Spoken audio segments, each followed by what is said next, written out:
Were gone. Well, well, you know what? Everybody who's listening right now, you guys got a little insight on behind the scenes. Miss Amazon CEO Punkdemic, she was buffering. By the way, the queen of everything. You guys might notice that there hasn't been any of that incredible royalty-free music to open up the show today. You know, I made an executive decision literally 2 seconds before clicking the record button not to do that today because I just didn't want to do that. But you know what? I will run in the background.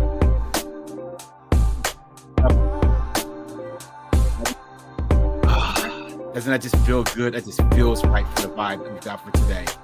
Today we're gonna have an incredible show. We've got incredible guests. We've got an incredible hostess, the hostess with the mostest, the queen of everything. We're talking about Amazon. How you doing today, superstar? Oh, did we freeze? Hey, sorry, we were doing the. Yeah, I was doing the freeze. Oh, okay, well, you're unfrozen now. How are you doing today? We're gonna edit anyway. Oh, and then when you say we're gonna edit, it's not we who edits. It's not we. It's me. Ugh.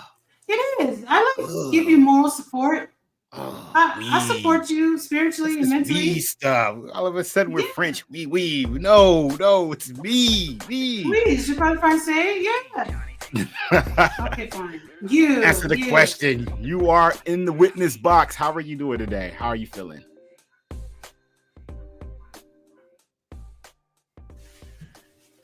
I'm happy to be here. I'm excited about today. It's taken a minute to put this together, so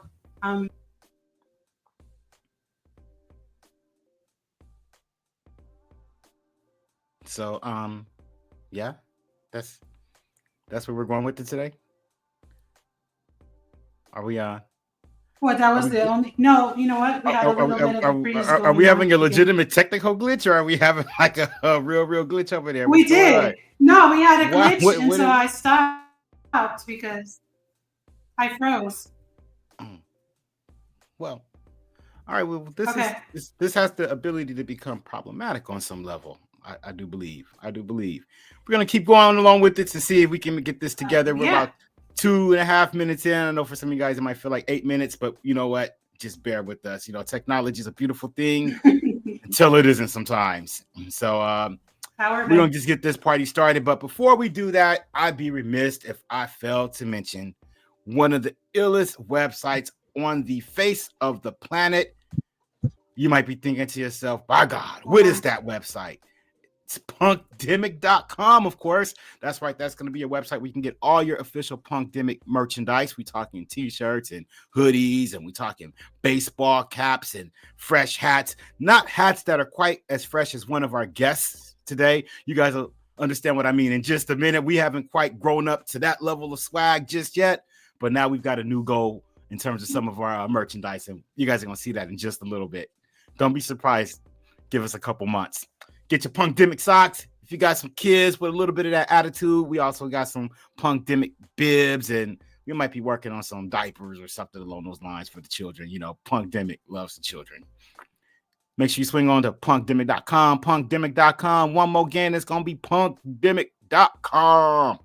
Swing by and get your stuff. Now, without further ado, the guests that Amazon made possible today. Look, she is batting 1,000 for calendar year 2025 so far. By God, it's incredible. I love it. We had amazing guests last time around. Make sure you check out previous episodes in the Punkdemic archives, wherever it is that you're streaming this podcast. You're going to definitely enjoy that. But today, I'm telling you, we got some guests that's going to come up in here. It's going to be funky, baby. If the American Dream Dusty Rhodes was alive, he'd say it's gonna be funky like a monkey, if you will. It's gonna be unstoppable, baby. It's gonna be fantaberific, if you will. No. Oh yes, it is, baby. If the great macho man Randy Savage was here, he'd give us 2 powerful words of approval. He'd say, "Ooh yeah," just like that. If he were still here. Unfortunately, neither one of them are here, and I'm here to do the talking for it. So let's just get into this. We've got some folks out here who keep the musicality in music. I mean, they are tearing it up any place that they get on stage. it's you are doing yourself an injustice if you call yourself a music fan and when these cats come to town, you don't swing by and drop in and become part of the vibe and catch one of their shows. I'm telling you guys, these guys are the truth, the whole truth, and nothing but truth. So help me God. Incredible guests. All right. We're going to bring them in without any further ado. We got members today of one of the greatest bands ever. That we've ever had a chance to interview on our show so far. We talking about the funky Nomads, baby. And when we say funky, we not talking funky with an F, baby. We talking funky with a PH, baby. We talking funky, baby. We talking about the God of Sound. We talking about my man 50 Grand Ramsey Jones. Let's welcome him to the show, ladies and gentlemen. Yeah. Ooh, yeah. My name is Ramsey Jones, and I got my man God of Sound on the mic. Yeah, I love it, Ramsey Jones. This is going to be incredible. Yeah. PH. We got PH degree in funk. You know what I'm saying? PH in funk. I'm telling you. I'm not going to argue with that. We're not going to argue with that, man. How you guys feeling this evening? Doing good. You know what I'm saying? Sunday is the day, the God rest day. You know what I'm saying? So, you know what I'm saying? I'm just chilling, doing some internal, external cleansing and stuff, and getting to make sure everything is get right for the week to come. That's me. Yeah, I've been resting today. I had shows over the weekend, and also Amazon and MC Johnny T. Thank you for having us on your show. It's been a long time coming. And I got other things down the pipeline, other shows coming up, and just looking forward to the year. We're gonna especially talk about with my comrades, the Funky Nomads. Oh, we're gonna do a deep dive today. I mean, we're going all in deep ocean waters on the dive for today. Gotta say a question, just quick question. You said that you're doing your stuff, you're cleansing, getting yourself right for the week. What does that process look like for you? The process, well, today I went to see my colon therapist. I went to see my colon therapist today. If you did a little digging about me, who my family is. My family is a bunch of spiritual revolutionists, martial artists, holistic healers and stuff. It's been a long, as Ramsey said, it's been a long time. I haven't had got to see my colon therapist, and then before things start to get crazy, I did what they call a colonic. I did a little cleansing, and it cleans the gut and resets the gut, and the gut I would dare say arguably the primary factor for your health is your gut and your energy and well-being. So I did colonic today, and I'm just trying to catch myself because I'm a little lightheaded, and I ate later than I should have. So that's why I was a little late, because I was like trying to catch up on eating and stuff, because it'll sneak up on you and stuff. And I've been doing that for a long time. It's good to it's springtime, so it's good to clean all the houses. You the house. That's and right. and God's house. That's God's house, and then also the house around you and stuff like that. So I'm doing some renovation and creation for the new equinox. Love it, Mr. Jones. Nice. Yes, sir. What are we doing to take care, or how are you taking care of yourself these days? Well, I can tell you, to be honest, besides doing the surgery, I haven't really been taking care of my leg, but I felt that I couldn't stop the performances that I was obligated, that I had to do. So, but during the time of doing those performances, it did help me to have mind over pain, and that helped a lot. And I am healing. I'm walking much better today, as I came home from the gig this morning, and took a nap for like 3 hours, and I started walking. When I got out of bed, I started walking, and I'm like, oh, it's like I can walk on my own now because I've been using this cane to get around. But, are you cane status now? No, I'm good now. I'm good. I just took this out to show that this is what I've been using the past 3 days, just to get around. So now I'm fine. So I don't need this anymore. You don't mind sharing how long ago was your procedure? This was I had surgery last Wednesday for my right leg because it turned out they found out I had an ulcer. The blood was going down but not flowing back up on my right leg. So I had 2 injections the past 2 Wednesdays of February, and that's the last one I'm having. They said that from that point on, I don't need any more surgeries. Wow. Yeah. And in that window of time, rocking crowds. Yeah, I did literally 2 live streams with Outer National, which I was trying to rest. I was in his ear. He'll tell you. He was in my ear. I was like, what the hell are you doing? You rest. That stuff is gonna be there. You know what I'm saying? I was trying to get him to rest. Take care of your, take care of that. It's the most important thing. I was fighting with him. Yeah, he was. But I have this inner drive, and it tends to make me stubborn. So I did the shows, and I have an obligation to people, or obligation to my craft. So I just wanted to do that and to get it done, and then not have to like have other things get in the way of it. Even though it's my health, I'm a stubborn person, and I proceed to complete my goal of what I'm here to do, set here to do. So that's the kind of person I am.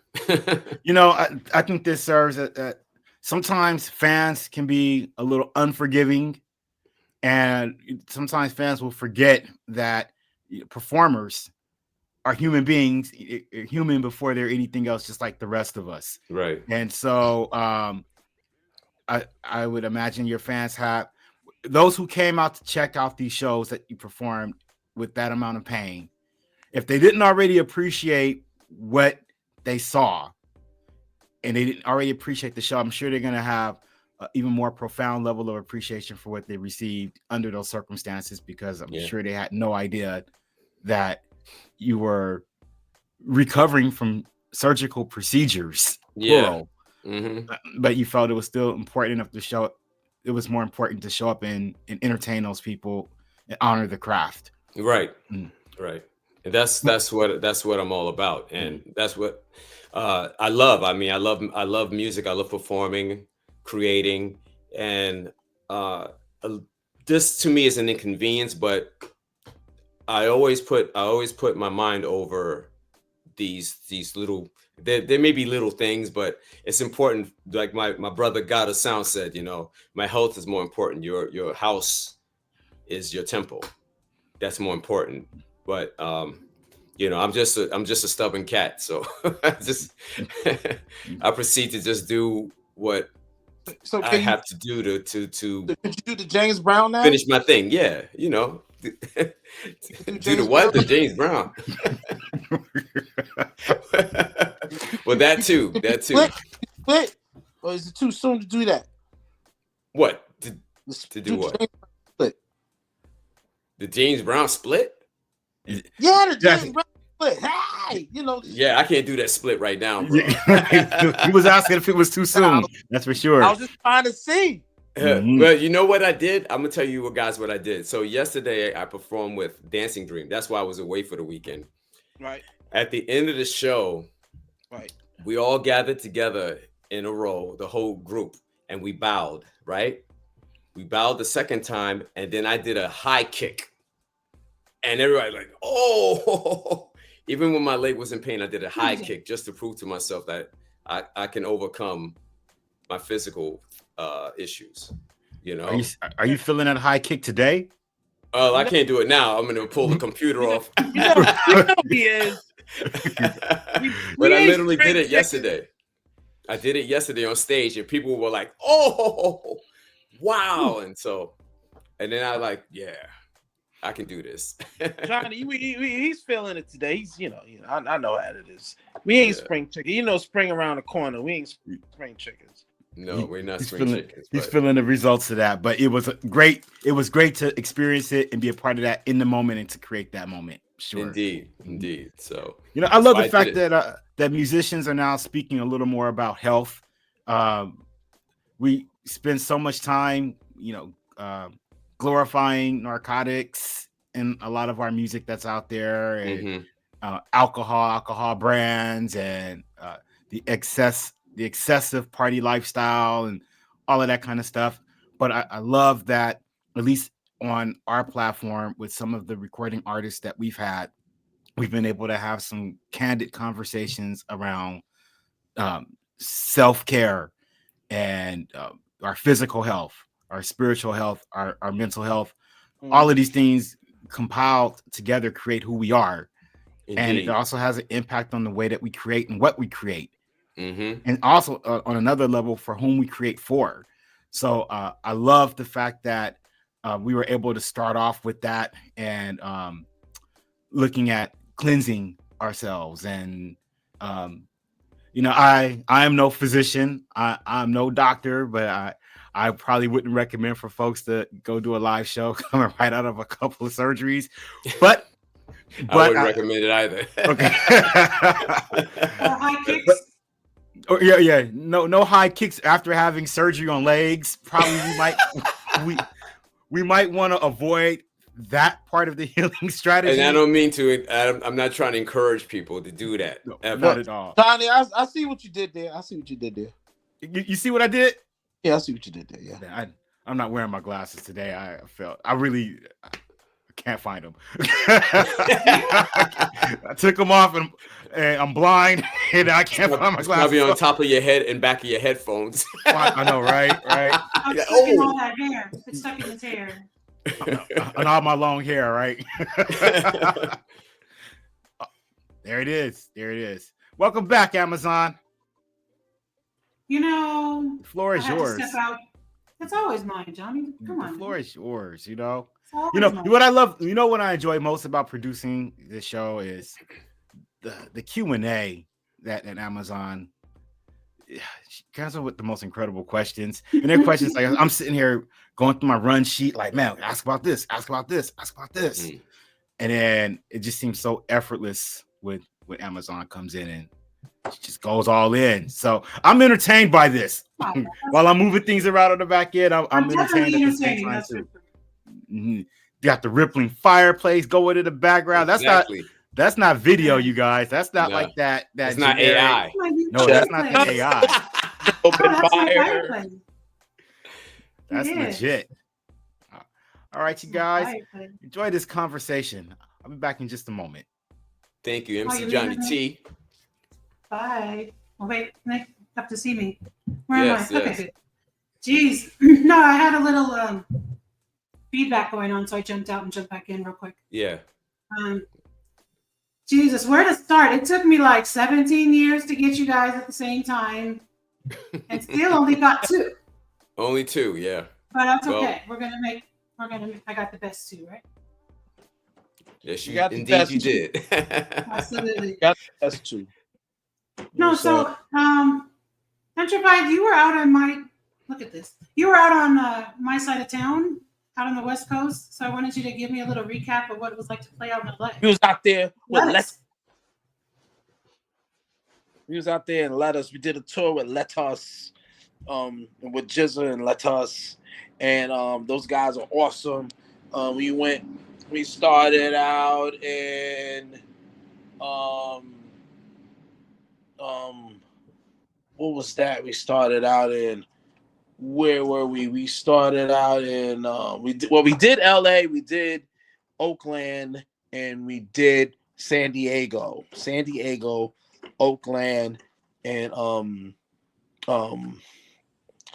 there was another Napa. And we was out over there, and we was running, we hit up NAM and stuff, and we had an awesome experience with those guys. Those guys are awesome to play with. And then we continued that over here on the East Coast. So we did like an East-West tour with Lettuce. No, I had every intention of just popping up on you guys. You didn't know that, but I was finna pop up. But right before that happened, well, we were on fire. And so there was all this stuff going on around the fact that we was over here burning up right before that happened. And it kind of threw a kink in a lot of things for me. So I wasn't able to get there. But out of those 3 locations, what was your favorite spot? San Diego, Napa, or Oakland? I can't tell you what my favorite spot is, but my favorite show was in San Diego. That was my favorite show. You know, all those spots, you know, have something to do something near and dear to me. But my favorite was when we was in San Diego. We went to San Diego, we did that show. That show was lit. I forget the venue, but the venue that was in San Diego was awesome. It was super awesome. It'd be all a blur, right? It'd be all a blur with when you. I can imagine, because you bouncing from east to west coast too. Probably a big shock as far as the weather and all that too. I promised myself I gotta do some type of diary, a video diary, audio diary.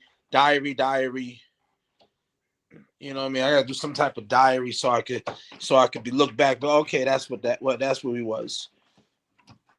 If I'm doing this, you know what I mean? No, I know you were missing Mr. Jones the whole time because he wasn't there on the West Coast. Brownsy, tell me a little bit about your little trek with Jizza and Lettuce and your experience with that. How'd that go for you? Well, the LA, the California West Coast shows I couldn't do because I already had an obligation to another group that I had to run the shows around the same weekend. And Jeremy Warren, give him a shout out. He held it down for the Phunky Nomads and did those run of shows. So that was in January. And then I did the last run of shows that were in February, which was Harrisburg, Pennsylvania, Pittsburgh, Pennsylvania. We played at the Fillmore in Maryland and Brooklyn Steel. So it was wonderful to play in my hometown, you know, play a live show with the Phunky Nomads, Jizza and Lettuce. And that was great. That was great. You know, open up the show by mentioning to the crowd, you know, I was born and raised in Brownsville, East New York. And that was the beautiful thing about like having that opportunity to say that to my own Brooklyn crowd, you know? So it was great. It was like a homecoming. It's a nice homecoming. And Lettuce, yeah, we got a lot of love. And Lettuce they're a killer. All the musicians are amazing. Like Adam Deitch is like killer drummer. Like they all like are like superheroes, like each member. But it was wonderful rocking with them, you know, and rocking with my boys, Phunky Nomads. Yeah, it was a great homecoming. I enjoyed it. And I also want to give you a brief history of how Phunky Nomads came to be. So 2000, I believe around 2010, my cousin Jizza calls me up out of the blue, and I haven't spoken to Jizza for years. You know, I've done occasional studio dates with a bunch of studio dates with RZA. RZA will call me to do sessions on a lot of the Wu-Tang albums. Like the first one I did was I did a track with Method Man on the Batman Forever soundtrack, which was the Riddler, the song The Riddler. Oh wow! So I didn't play bass on. I didn't play drums on that track. I played bass and keys. Interesting. Yeah. I didn't know you knew how to do that. Because he needed a bass guitar on that track. My cousin needed a bass guitar on that track. So he literally handed me the bass in the studio. And he said, "Hey, cuz I bought this off a crackhead for $5." Oh my God. No. I said, all right. So I tuned it up. And he's playing me the track. I'm listening to the track. I said, "What do you want me to play?" She said, "Just play the Batman theme." So all right. I played it in the key of what I was hearing in the song, the musical part of the song, and I did it like in one take, just the bass line.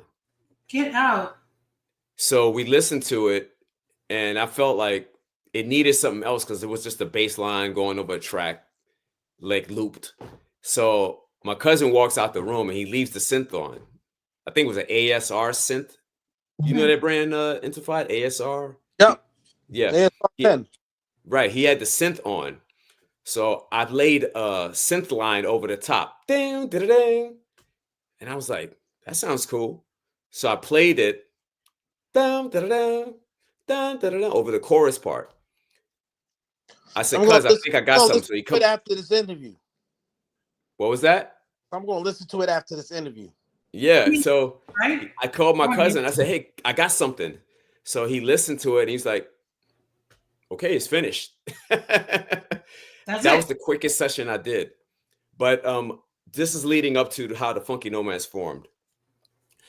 So when that track appeared on the Batman Forever soundtrack, the album went multi-platinum because of Seal's track Kiss from a Rose. And my cousin got a record award in my name, but he lost it during a move.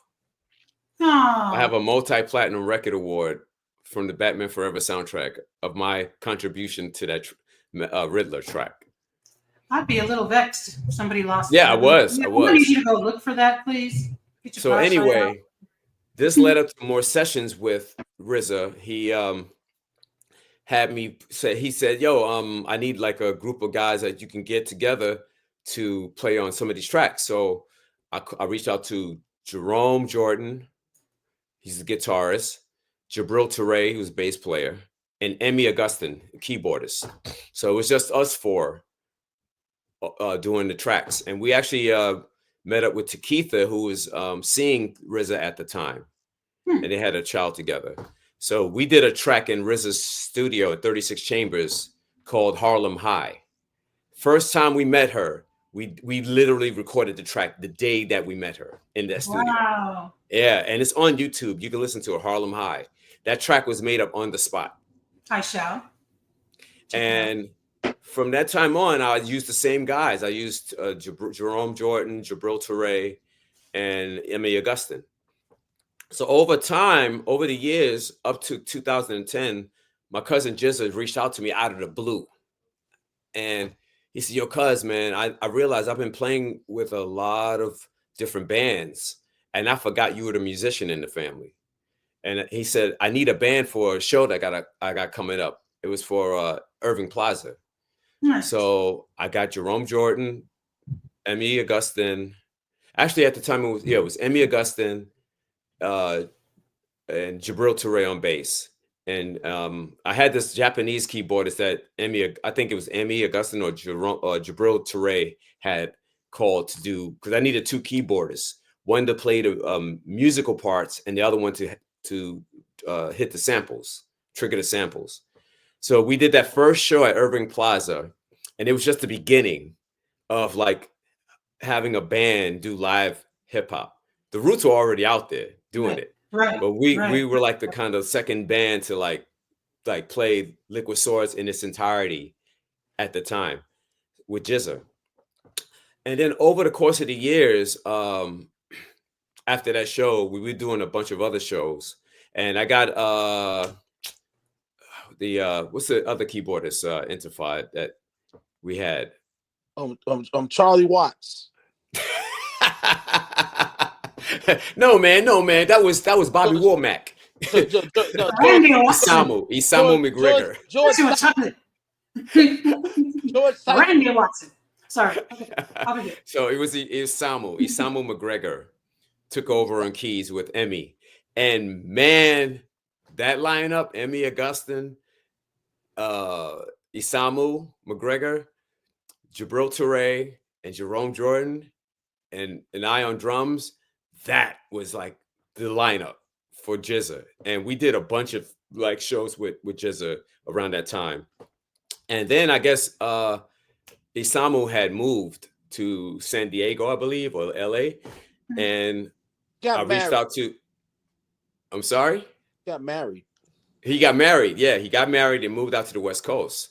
So I needed another keyboardist. So I reached out to my childhood homie, God of Sound, and he filled in perfectly. And we just like kept playing different shows. Like we played Red Rocks. We played in Canada. We played all over the country. And I had the lineup solidified.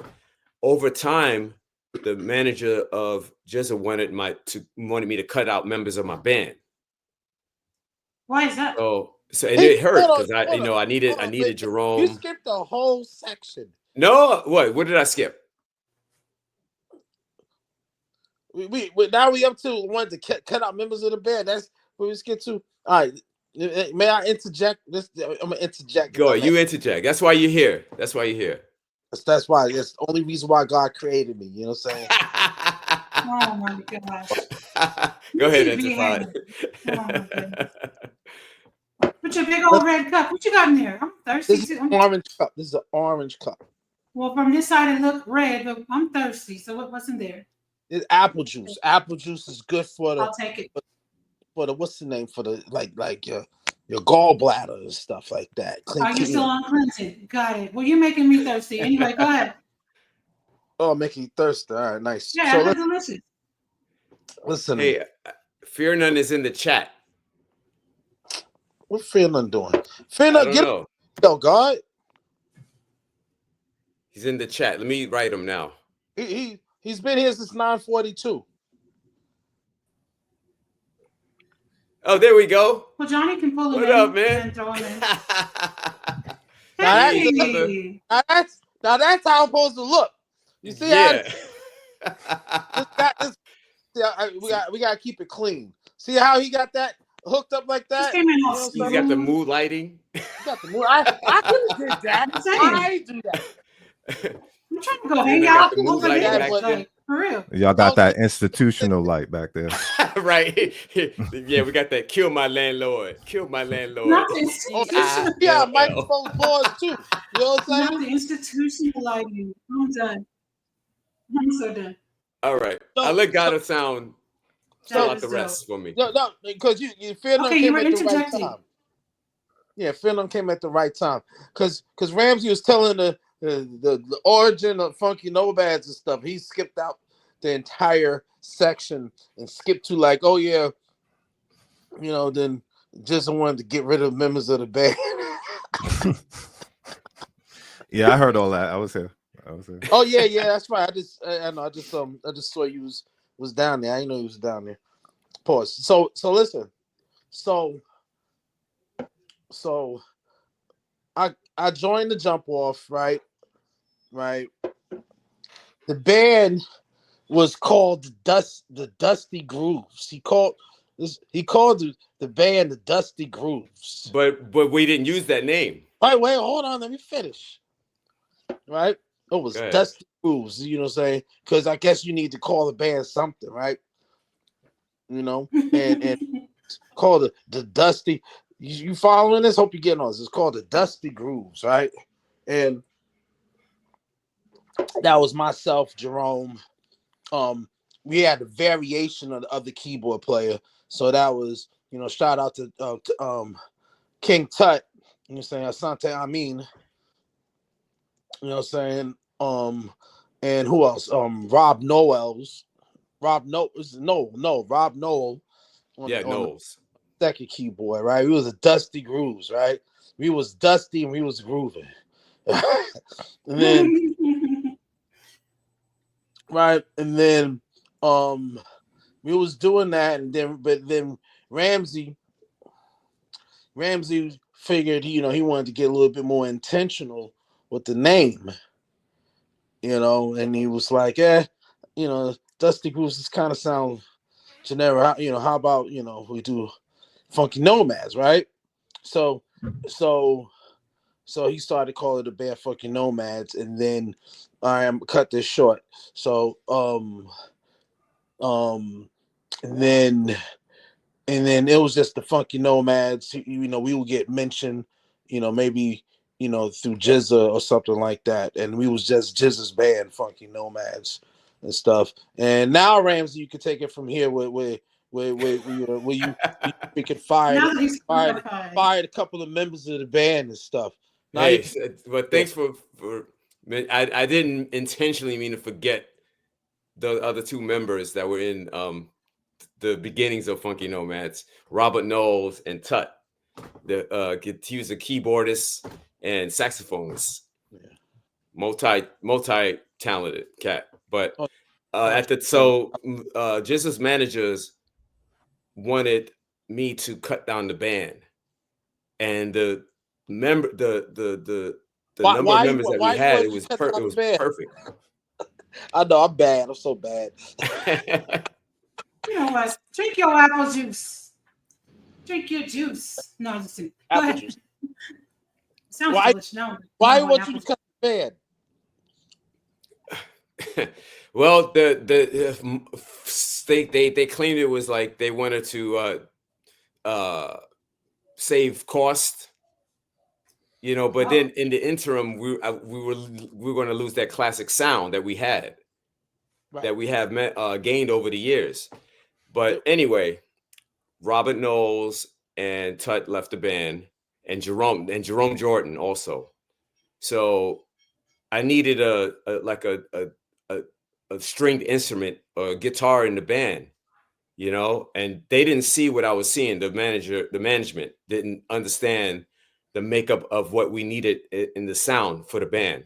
So I think Intifad reached out to Fear None, and he's a violinist, keyboardist, rapper, you know, hip hop artist, multi instrumentalist. He came in, and it just solidified the sound, you know, and plus him bringing strings to it, that was like, wow. So right. I'll let Fear None take out. Listen, hold on. Let's back up real quick. Talk about the rest of it. Hold on. You know, Fear None got to talk about where we at now. All right, but Shalon, he's telling the Walt Disney version. He's telling like the you know, saying like the magic trick version. Disney version. Hey, boys and girls, right? Listen, Fear None got here. How Fear None got here, right? We share, as you know, this brotherhood. We're involved in more than one musical journey, musical endeavor, right? So of course you heard of Black Yacht Rock Club, right? So we got multiple threads of what we talk about. So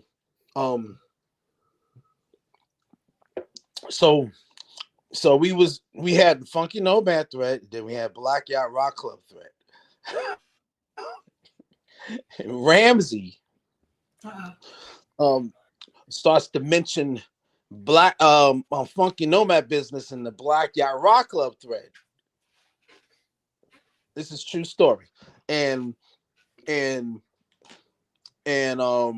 he mentions it, and then Fear None was like, yo, so what's up? No way. So what's up? Yo, I could get on that gig. What's up? Right? And at the time, it just so have it. Ramsey mentioned the departure. They didn't leave, right? They was departed, right? The departure of those the keyboard player, it happened during the pandemic. We was during the pandemic. We supposed to. It was like the height of the pandemic when you heard of ambulance every 2 minutes. It was at the height. Everybody was scared for their lives, so we had a gig in LA, and you know the protocols is a little murky. So that's what kind of unraveled everything, and the actual first gig with Funky Nomads, Fear None is in position, but none of us was there. No. Yep. And we were about to go. I was down to go. I think Fear None was already in LA. He was already in position to do the gig. And we rehearsed it and stuff. And then I circle back to Fear None. I'm like, yo, you want to do the? Because now Fear None is there's not too many people. It's a specific skill set that this position in the band. I was like, because he's a sound designer, producer, gear person, tech nerd, right? So it needed that type of person, not just somebody who's just like, skibbity boop the bop keyboard player. You know what I mean? We needed somebody like that. So I was like, being that Ramsey done leaked it, I was like, all right, let's take a look at this. And then here's Fear None, and that's how we got introduced to the thing. And then went from a 5-piece to a 4-piece, between the technical assault between he and I, and the violin, and then the bass and drums.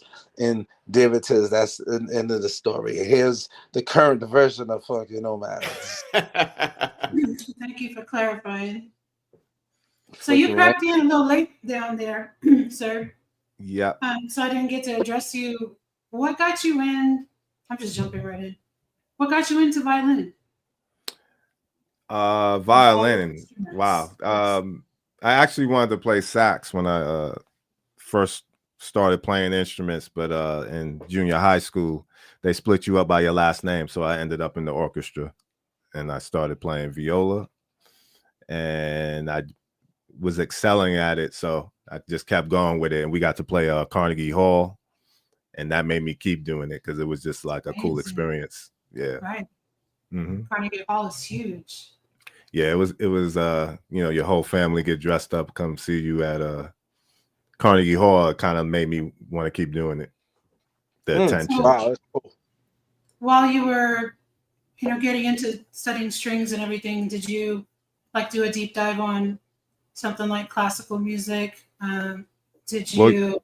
Well, traditionally, the way you start is classical. Usually, when they teach us, everything starts classical. So I was classical, all the way up into high school. And then in high school, I went to a place called Harlem School of the Arts where I started branching off into more jazz.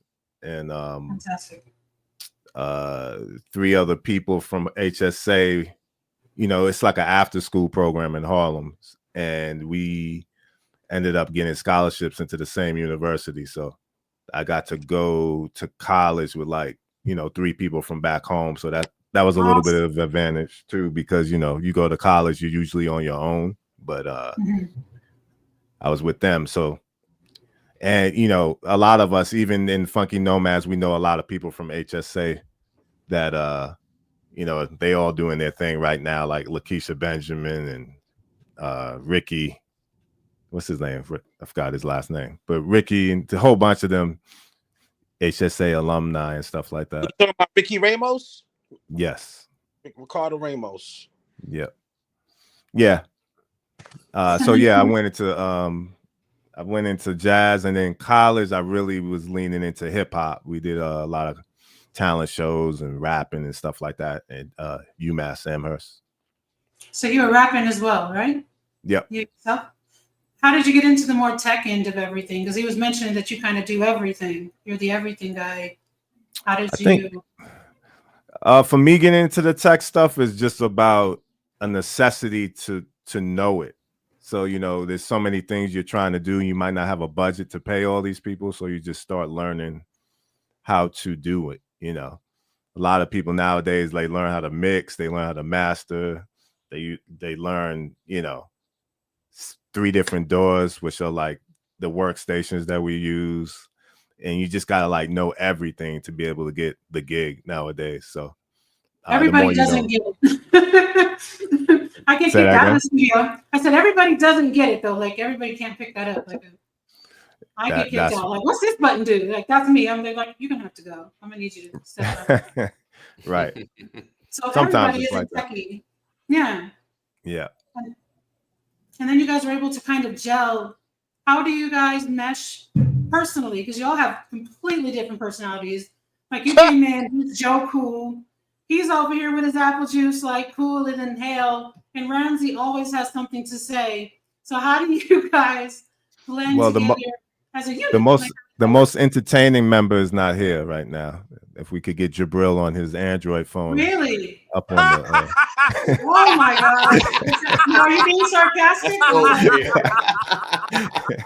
because I don't know him. Is that sarcasm? I don't believe in some with him. Yo, why is he like way more calm? Is that you being sarcastic, or is he really the? No, he's just a green bubble. He's just a green bubble. Jabril, it's when you see Jabril, it kind of rounds us off. E and I are kind of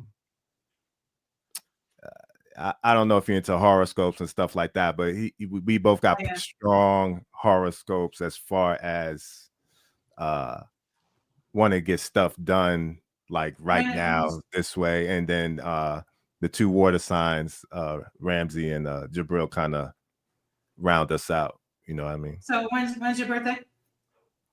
I'm a March Aries. Oh, Aries. That explains it. Say no more. Got it. Got it.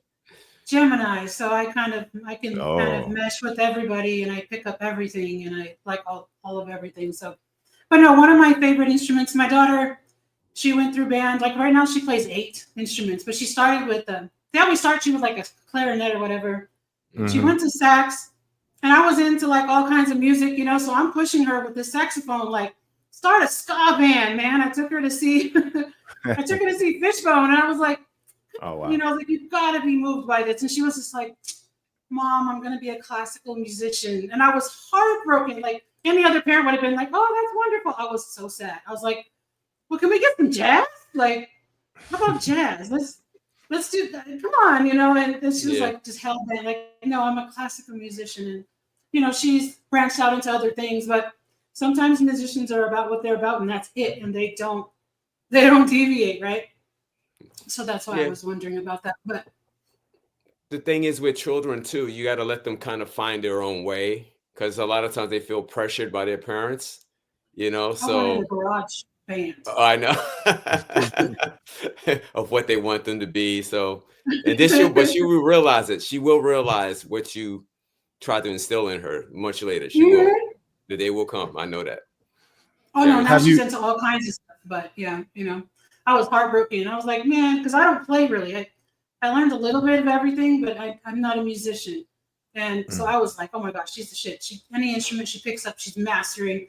I'm like, man, we're about to have 17 garage bands going. She was like, no, Mom, I'm a classical musician. I was like, oh, well, excuse me. Yeah. Eyebrow. All right, then. Right. How dare you? So one of my favorite videos that Ramsey sent me, because I'm always bugging him about what's going on tour, and like I'm just nosy like that. Look at my fireplace. Was the footage of, I believe it was the concert in Ramsey. Was it Colombia?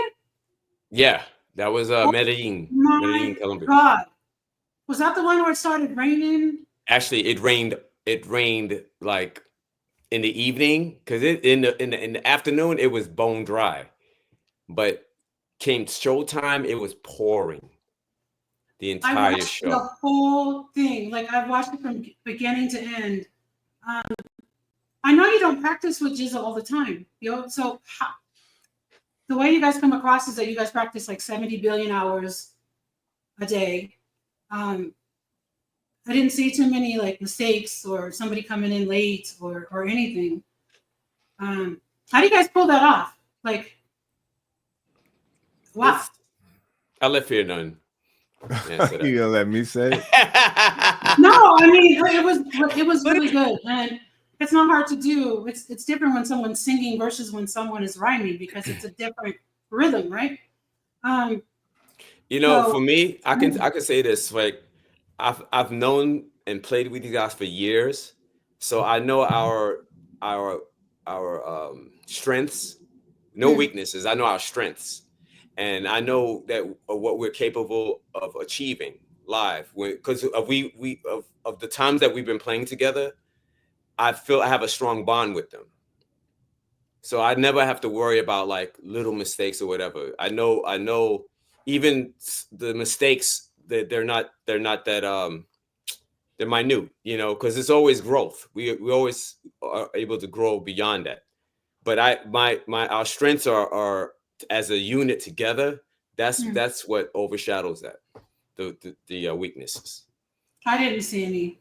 I was very, very impressed. You guys are a tight band. Just as a unit, you're tight. Appreciate that. Yeah, appreciate you. Thank you. No, I mean, I've seen some things that weren't. And, And the thing about us also that, I mean, it's no egos. And like we take the piss out of each other. So that's the beauty of it. Fine. There's plenty of ego in this mug. I was going to say. Look at my ego. Go ahead, God. Well, what are you if saying? there was ego and you watched that Medellin show, you probably didn't see me till like the middle of that show. Yeah. But that's they okay. literally had the lights off on that side of the stage. I knew you were there. It's all good. Yeah, that's messed up, son. They didn't get the memo on that particular show. Well, so the inside joke between Ramsey and I is that for some reason it seems as if, and I'm just putting this out there, that he has an issue with his wardrobe, meaning his shirt. Who magically comes off in every single damn show. So I'm not to say he's trying to, yes, you. I'm not to try to say like he's getting attention that way, but he does tend to border on the half-dressed side of things as well. So that might have something to do. The thing well, is, one of his inspirations is Bruce Lee. So there you go. Dude, well, you know, if the shirt came off, Roots was about to kick somebody's ass. So, you know what I mean? Yeah, he's about to hit them drums. Takes the shirt off. Hit the skins. So I was really trying to avoid. Okay, you're on time. Hey, you said I was making a Walt Disney version of the about the history. So anyhow, your nakedness. Everybody has their own individual things that they're working on. I'll start with you, God of Sound. I feel funny calling you that because I know your other name. You could call me the God of Sound. You could call me sorry. Excuse me, Mr. Oh no, I'm gonna be cheesy. Mr. The God. You can call me God. It's Mr. The God. No, your jazz stuff. Tell me about the jazz stuff you've been working on. Was it like once a week you're doing that jazz spot? It's called Jazz Jam. Jazz Jam is basically, a friend of mine owned the bar.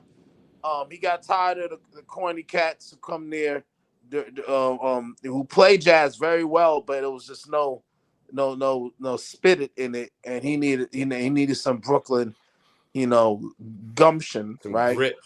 Yeah, so I just did that. It's I'm doing covers and I'm just remixing them, on a very interesting way, and it's a platform for people to come jam. My friends come out and jam. That's all that is. It's really I did it. I ain't do it because that's something I wanted to do, but I wanted to help my peoples over at Drink Lounge. The Monday jazz thingy, and he asked me for an opinion. He called me, asked me about opinion. And I go, you know what? Why don't we do this? And there goes. And I said, let's do something called Jazz Jam. And I'm really good. I'm really good at making brands off the top, right? So I just did that, and we on our 7th one on March 3rd. That's awesome.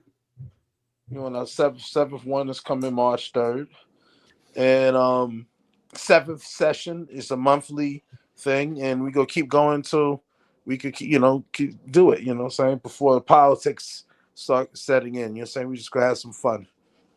Yeah, because he's not saying he used to hold down other events for years, so that's probably why he got called for it. He used to hold down many events that would make a venue owner ask him to do that in his venue. I'll let him speak on it. I've always wanted my own venue. Like that's like you always wanted what? My own venue. I've always wanted a venue. Always. Like if you have it, they'll come, right? And so I've always wanted my own spot. But just as well as having a bunch of connections to a bunch of venues, yeah? Yes. Owning a venue is real, I'll say that. Because I've definitely been in the business myself, watching venues and opening venues. Yeah, and I think all of us, me and E especially, have that I know of have seen it, they opened up a lot of venues like with bands and bringing in entertainment and stuff like that. I dabbled as well, but having your own spot, man, that like owning it, It's real. that's something I would love to.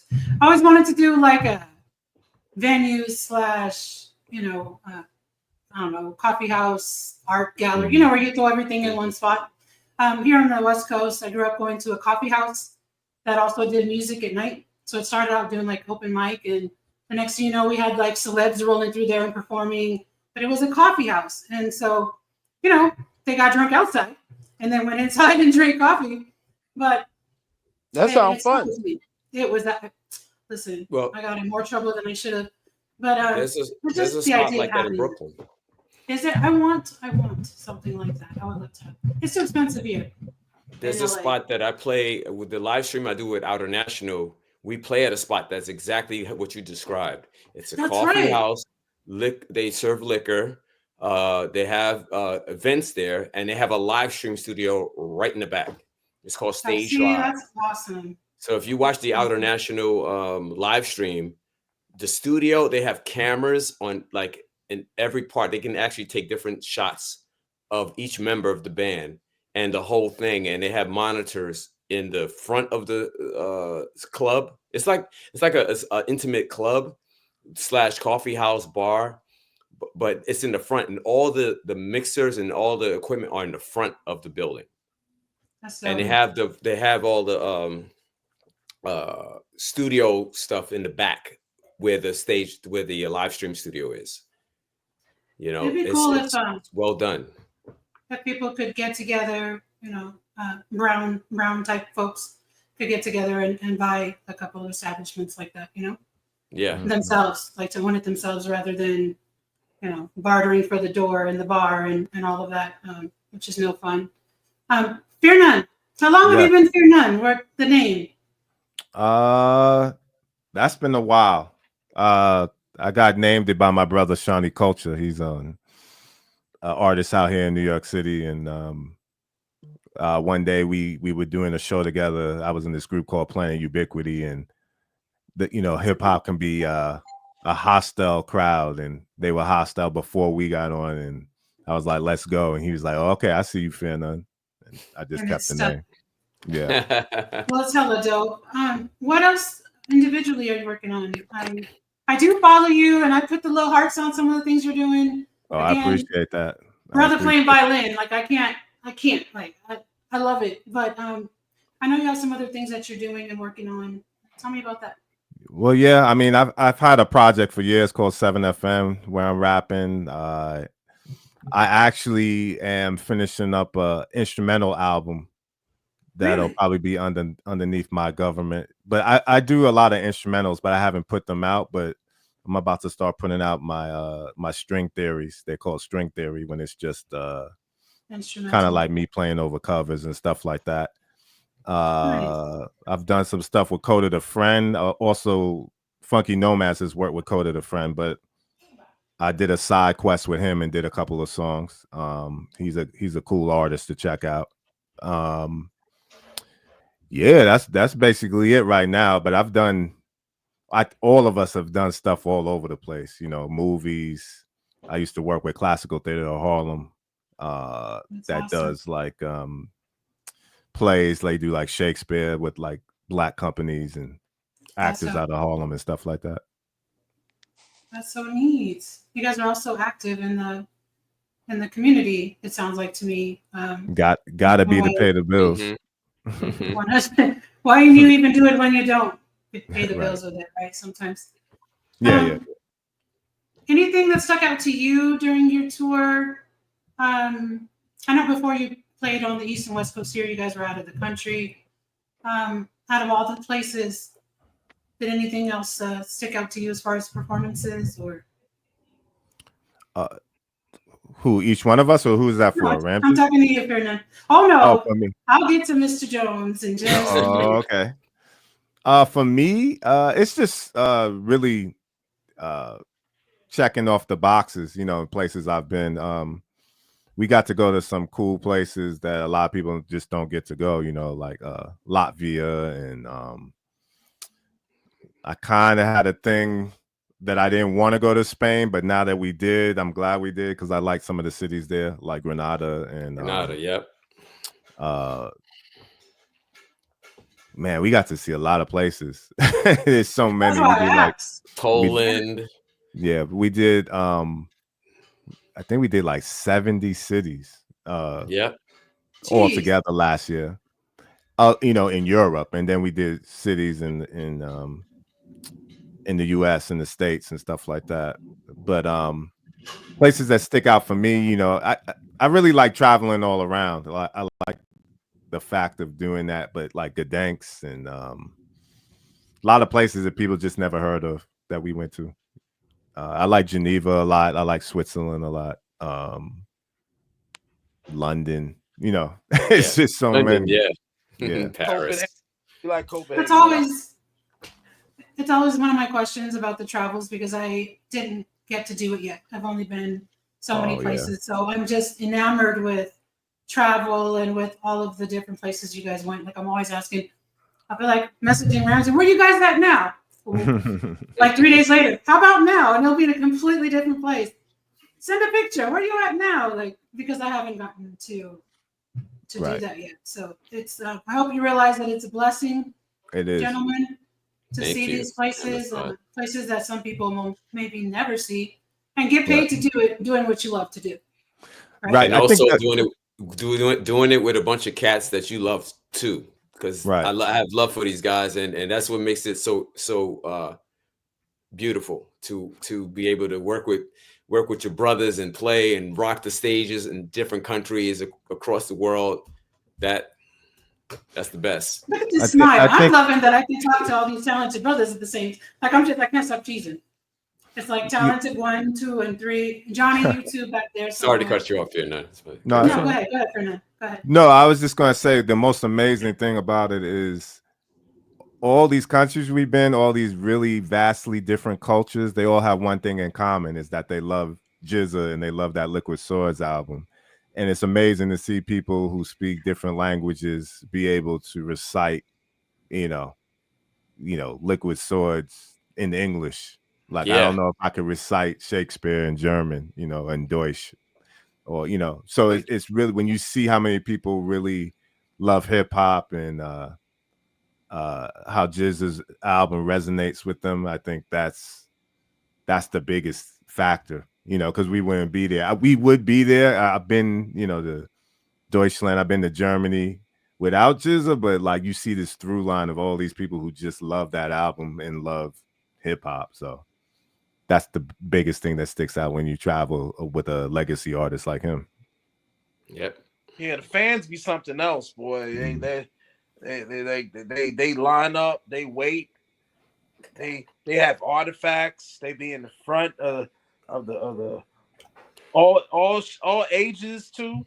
Yep. Waiting 24 hours before outside when we're pulling up to bringing in the instruments, they're out there asking for autographs. There was a time that we played Budapest, and the next day we were flying out to another country, and there was these 2 women at the airport that walked up. One walked up to me and says, "Could we get an autograph?" And I looked at her. I said, "Sure." And then she whips out a paper with our image on it, Phunky Nomads shot. And I was like, "Where'd you get that from?" And she says, "I got it online. I made a copy. We were waiting here since 7 o'clock in the morning." And I'm like, "What? 7 o'clock in the morning?" That's so cool. We got there at 11. It blew my mind. So I had to take a picture with them, and you know, because the Europeans are different like fan.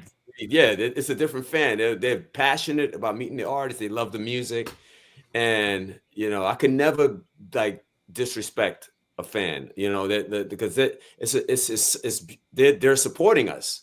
You know, right.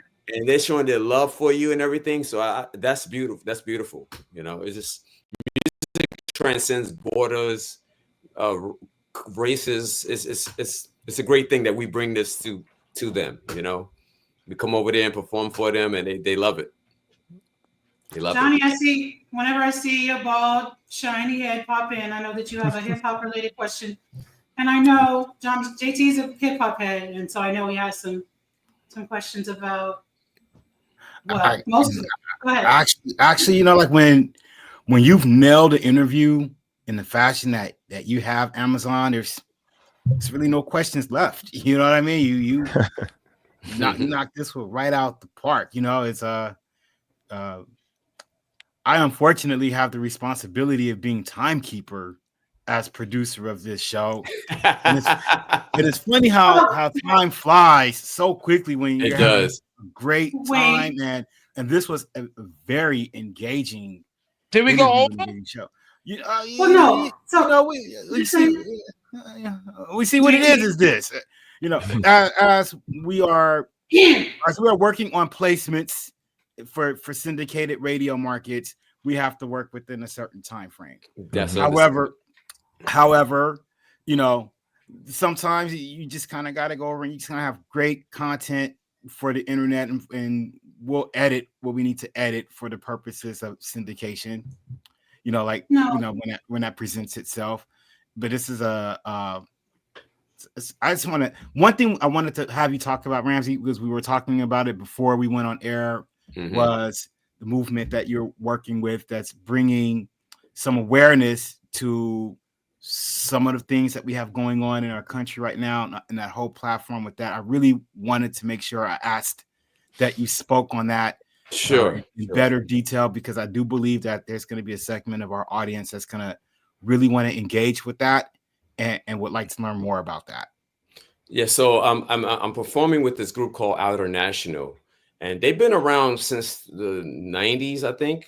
And it's Miles Soleil on vocals, Jesse on bass. They're the co-creators of the band, or Outer National. Very political band.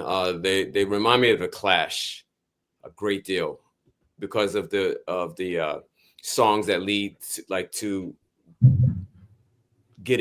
writing about equality, social justice, social justice or injustice that's going on, and especially with this fascist regime that's coming into place this year with Trump.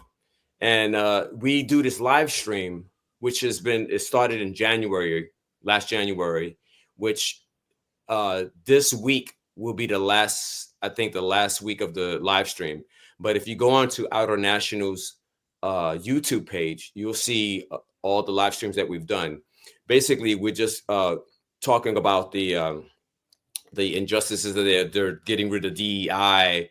The women are losing their rights. We are losing our rights to vote. You know, they're against B community. They're against that. They're against like progressive thinking, science. So Outer National is there to combat against that, and we're speaking out against that. So you can watch the last live stream that we have. It's going to be Wednesday, the 26th, I believe, the 26th, and it's going to be on their YouTube channel. But you can watch the other episodes that we've been recording in January on their YouTube page also. The group is called Outer National. Well, Ramsey, I really want to get them on. When they were here in LA, I didn't get to catch them because they were so busy. But I want them on. If you could just put a bug in their ear. I will. Because I do watch all your live streams. And Johnny, to address the time I'm watching as well, I went over because the beginning on my end of the recording was rocky. We had some things going on where it wasn't as clear as it is now for me. So my thinking was that we'll, go ahead and chop it up where that doesn't even get noticed. We will do our editing job because we are so great in production. You. Man, she's speaking French. All this it's me. I'm the one who's Listen. They were talking about their European tour, and I just decided to be French. It's all right. It's my job. Listen, W is just the M upside down. Okay. Also, before we get off the political aspect, Phunky Nomads is pretty new with our production and stuff like that, but we do have 2 tracks out, and if you go check out our song In the Sky, you'll hear where we're at with that. We did Afro Punk last summer. We were one of the acts that opened up for Erykah Badu, and Afro Punk is all about Rage Against the Machine, and us as artists, it's our job to reflect the time. So if you check out In the Sky, one of our singles, we'll have a video coming out for that soon, and we have some other songs that are about to drop in this first quarter, so which is almost over. But yeah, In the Sky, check it out. No, actually, like I said, I'm borderline a fan, so I check out almost everything that you guys do.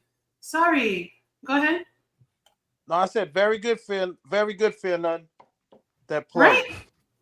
No, he came in all smooth, like this is Fear None on the Quiet Storm. Like he just crept in there when he popped in. I was waiting for him to be like, mic. No, I did. He was smooth with it when he popped in. But no, I think it's important collectively for everybody to voice their not even opinion, because what's happening is fact. Yeah. Voice feelings on what's going on in whatever medium that they use. Now is not the time to be silent. Punkdemic dropped their anti-Nazi shirt that Johnny Taylor was not thrilled with when he first saw it. But if you come from a punk background, then that's all we did was look for Nazis to beat up back then. Yes. When I dropped, they targeted me all the time. Like I was not the only black 5'11", bald-headed, women that were out there doing what I was doing at the time. So it means something to me. But it was like one of the first designs we dropped. Last week I brought it back out, and it's gotten a great reception. I think the time is a good one to put it out. But yeah, in any way that you can express yourself, do that. Now is not the time to sit back and watch things happen. Right. Not at all. I'm not saying get out there, get yourself hurt. Please, by all means, everybody be safe, be wise in your movements right now. But don't be one of those people that just sit back and does nothing. Right, does nothing, and then have people people that see that and they're telling you, oh, you should just entertain. No, we gotta continue to fight against this. Artists. Yeah, we're artists. We're not here to like entertain people. We're here to make you see what's going on. 100%. That's affecting everyone. No, I had a conversation with someone about being an entertainer versus being an artist, and what that means. And I guess we can expound on that all day. But yeah, you say what you need to say and say it in the way that you can and speak out any chance you get. Ramsey, you've been doing that. I've been watching all the live streams. Thank you. And Phunky Nomads is also going to do. We have a lot of songs coming out next. That's going to still continue that. Well, and we'll always share it and put it out there. My joke with him is that he's in 735 bands. The hardest working man in music or whatever. Like he's in a different city or country every other day. It seems like, injured or not. And so I'm driven, and it keeps me active, and I would be dead without it. That's all. I hear you. I would have to agree. I think that if you're creative, whatever that looks like, you can't not do it. There's no way to not create. Right. There's no way to not do it. Right. So, yes, Johnny. I was just gonna ask God of Sound if he had anything he wanted to plug real quick. Oh, sweat. I would just like to plug. Hey. Pause. Hey. No, I know. I knew that sounded like. Right, that's why I paused. I would like to plug Phunky Nomads, right? Phunky Nomads. I would like to plug Black Yacht Rock Club. We're doing Black Yacht Rock Club. That's still going on. I love Black Yacht Rock Club, by the way. Right. I'll say it here, but I'm concocting a new single that features Fear None. a single from Black Yacht Rock Club that features him. Nice. And Justo, Ontario. It's called Let Me Win. I'm working for that for the spring. What else am I plugging? Funky Nomads, you know what I'm saying? We hitting the world with Nomads, been nomading the world. Please come check us out at a theater near you. That's right. That's right. Matter of fact, we'll be in Chicago playing with Jizza and with Lettuce. Mm-hmm. And fingers crossed, South by Southwest. When? Right. On the 11th for South by Southwest if it happens, and yeah, Chicago will be at the end of March, I believe, right? The 16th. I think it's the 16th. Oh, April. Yeah, it's a Friday, I believe. When's that tour finishing up? Like, when's the last? The last Letters, they go. It's just a Nomads tour. Well, we're jumping in and off that tour. They've been touring throughout. We stopped in Brooklyn and we didn't go on with them because we had already performed in a lot of the venues that they're going to. So we stopped in New York and we're taking a little rest until March for Black History Month. Okay. And anything after March? Is there anything else? That's all we know, but we get stuff like in the 11th hour. You know, we might have a show tomorrow that we don't know about. So I'm saying this to you collectively as well as individually. If you get a message in your inbox and I'm like, it's Amazon, I want to come see you play at whatever. Don't act like y'all don't know me. I swear. I'm talking about each and every one of you. I don't care if it's you as an individual. I don't care if it's in one of your other bands. Don't act like you don't know me, because I swear I'll talk bad about you. He said, "Who did?" You guys are all into different things. I might pop in to the little jazz spot over there. Ramsey's in 937 bands. You're none. You're always doing dope stuff. So if you see this face and I'm like, I want to come see you, y'all better not be like, who's this? If you're gonna come see us, make sure you we get you one of our Funky Nomad hoodies. Yeah. You know, we got a lot of apparel that we sell, you know, when we're abroad. Absolutely. I wouldn't mind like a photo of you guys signed, by the way. I'm putting this out there. I have to come out there by summer, I'll be out there probably for Punk Island and all of that stuff. I'm playing Punk Island. Person. No kidding. You're playing? Where are you not playing? Let's talk about where is Ramsey not performing. But yeah, I'll probably get out there in person again this year. But yeah, I wouldn't mind a nice little photo of you guys posing like you just got it. You got it. Thank you. Do you take Punkdemic on like the road? Do you broadcast from other places? We haven't had to yet because it's online. So I prefer this because I can just say, hey, what's your time zone, and you can drop in. But I did come in person last year to Punk Island to sell the merch because it started off as a clothing brand, not as a podcast. This just kind of developed into what it is now. Okay. I'll have to get you something to put on. Ramsey rocks my stuff all the time. Entrified, you haven't shown any interest, but if you go on the website, I'm sure you'll find something that you wouldn't mind. Wait, hold on. You mean I ain't showing interest? What are you talking about? Because Ramsey be like, I want this shirt. And I'll be like, word. I want a Punkdemic shirt. Well, you gotta go on the website and pick something out, and we will send it to you. We have a thing we do where if you come on, I ain't never got no invitation. You ain't been on the show yet. It took me 17 years to get you here. Oh wow!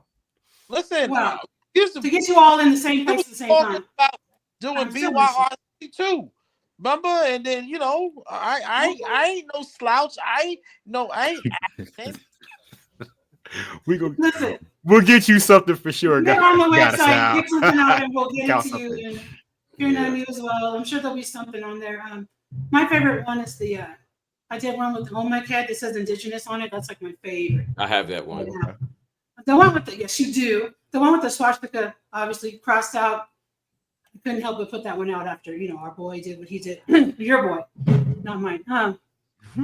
But that's up there as well. But pick whatever you want, get to us, and let us know, and we'll send you guys something to put on. Yeah, I'll do that tonight. Thank you. I appreciate it. You know, and Fear if someone None's quiet over there, that's okay. You don't have to wear my shirt, Fear None. Okay. Well, my question have is, beanies. There's beanies. If someone wanted to go get a Phunky Nomads hoodie, where would one go to purchase that hoodie? At Phunky Nomads Apparel on Instagram. Yeah. Just send us a message and we'll get that out to you. Right. You know, or come to the show.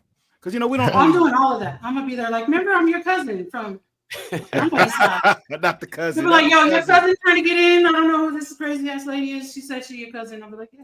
Everybody got a light-skinned cousin somewhere. All you got to do is call me. That's it. It's an easy thing. All right, we'll do. Me too. And make sure you stream our music. Our 2 singles we got out. That's Funky Asiatic and In the Sky. In the Sky on iTunes and all other streaming sites. And we got a music video on YouTube for Funky Asiatic. Yes. When I put up the picture that I posted for you guys coming on, I picked one of those two. The music that I put up on the picture. Yeah. I saw that. Yep. Mm-hmm. All right, JT, wrap it up. I think we've got enough to, I could talk to these guys all night, and now, you know, Gentrify won't give me no apple juice or nothing, so I'm ready to go. You know, we got this thing where we got this thing where we try to close out our show. We really don't have a tagline or a closer for our show just yet. It's just terrible. It's almost cringe the way every episode is. It's almost like if I just go push the button down and it's just done. So which somebody did. We're not going to mention no names, but somebody actually did just hit the button and went, oh, and we're like, where'd he go? So yeah. That we won't drum up those painful memories for us. But for me as the editor for that one, I don't want to have to drum that one up. But I will end by saying we appreciate you spending your evening with us. Time of recording this is a Sunday evening, and people receive the episodes at different times based off of our distribution dates for that. But of all the places you guys could have been, and you guys are world nomads, and you guys are traveling worldwide, of all the places you could have been, we certainly appreciate that you elected to spend some of your time with us this evening. And it's been great having you, and I hopefully we can do this again sometime. You let me know. Let us know. Thanks for having us. Thank you, Amazon. Thank you, MC Johnny T, for having us. And I'm glad we finally got together to do this and got us on the show. So it's been amazing. We'll come back again. Love it. Love it. All right, you guys, make sure you guys get out there, support the Phunky Nomads. Get over there to Spotify and your Apple Music and your Amazons and not you, Amazon, but Amazon as a music streaming platform. What I'm doing. I'm not telling people to get on Amazon, the CEO, but please don't try to get on Amazon. That won't work out for you. Anyway, definitely check out all of our projects. Phunky Nomads, the Black Yacht Rock Club, Fear None's work, all of us. You know, we constantly are putting out stuff. So just you know, and make sure you guys are sending us links so that we can repost them. You know, we're at Punkdemic, the Punkdemic on Instagram, and MC Johnny T on Instagram. We're active on social, so we will share you guys' stuff and stories and all of that kind of thing. Yes. People engage with us a little bit, so we want to make sure that we're doing our part, not only to just interview the culture, but to make sure we're exposing the culture and sharing the culture, and that makes us different than other. Well, we're not even part of the other. We are not the culture vultures. We want to see the culture fly. We want to see the culture do what the culture needs to do in these times. So you guys get out there. Make sure you guys are streaming these people. Make sure you guys are buying the merchandise. You know, it's not that you're purchasing and supporting a group. It's that you're investing into the culture, and you're investing into good art, and you're investing into something that can feed yourselves in the space of music with all of the projects that these guys are a part of. So Phunky Nomads Apparel, Phunky Nomads, Black Yacht Rock Club, Fear None. Check them all out. Boom. There you have it. I couldn't find a better way to put a bow on this episode. Exclamation point, period, no question marks. We're good. So on that note, until next time, the queen of everything, Amazon CEO for Punkdemic, producer in the background, MC Johnny T, signing off. Till next time. Like last Somebody year. find Jabril. Where's Jabril at? Where's Jabril? Where's Where do you Waldo? Where's Waldo? Hopefully he'll find his way the next time around, man. We got room for spirits. we've got room for several more, no question about it. All right, y'all. Be safe out there. We out of here.